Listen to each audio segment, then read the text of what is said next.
I want to talk about what your fretting hand should be doing when you're forming your chords. Now, I'm not talking about the three stringed chords. I'm talking about at least the open expanded, maybe the bar chords, and any other complex chord shapes that you're making along the fretboard. So if you are, well, you know what, no matter what level you're playing, whatever skill level you're trying to work through right now, I want you to pay special attention to the way that you form your chords.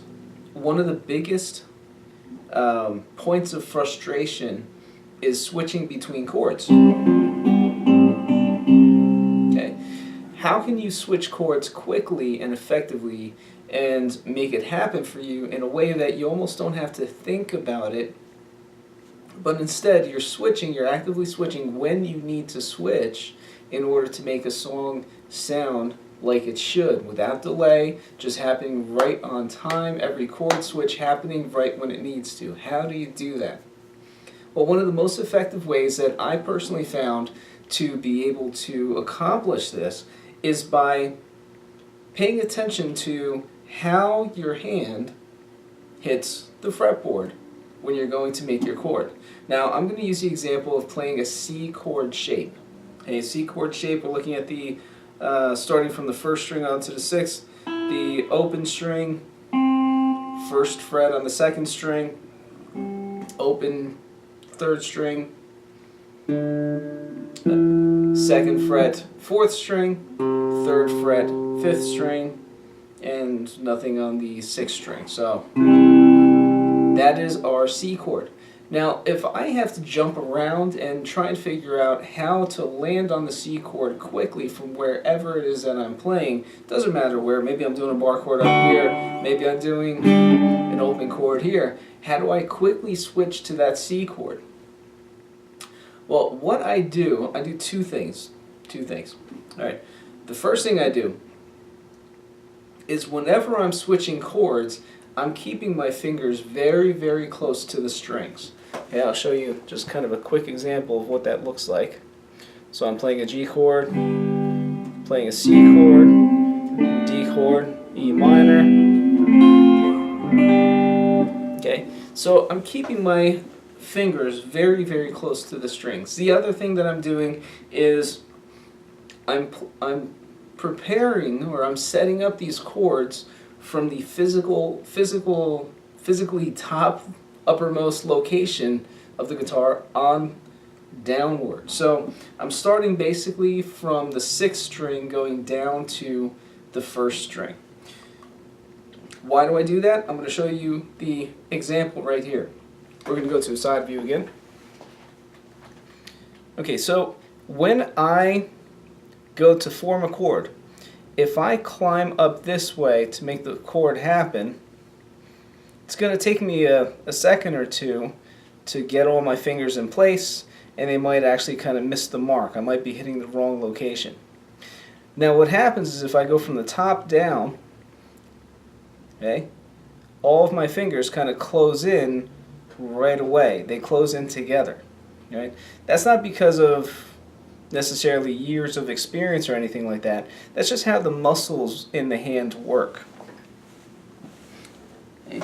So when you can start forming your chords from the top down, your chords are going to come together a lot faster, and you're not going to be as worried about what happens here on this side of the fretboard.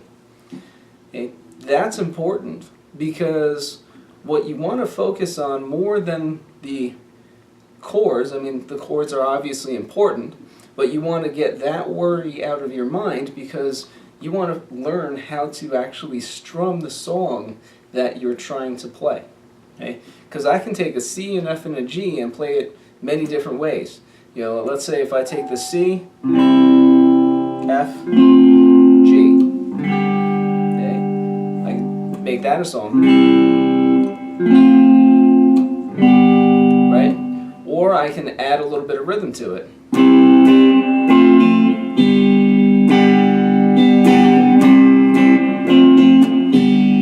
Or I can add a little bit of Spanish style.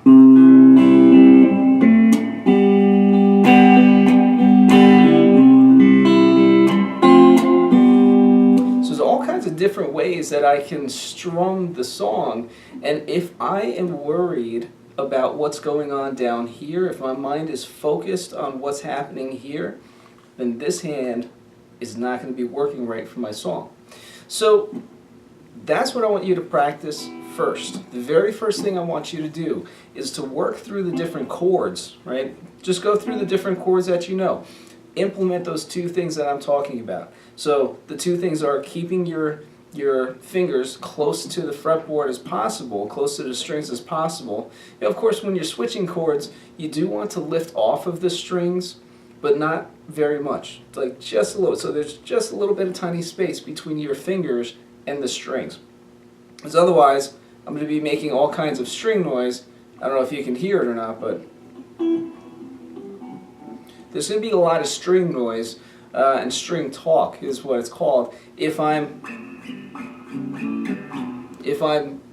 holding onto the strings while I switch and make that happen.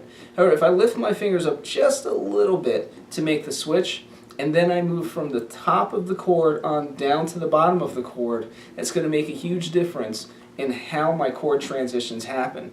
So then I can do something like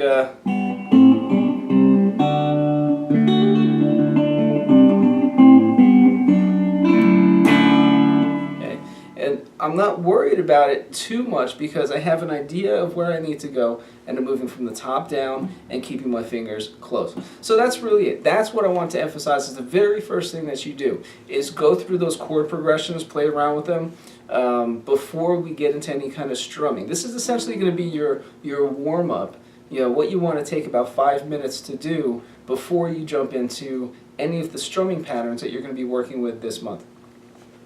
As always, if you have any questions, you're going to see me in training. There's also the conference calls, ask away, and or just send an email.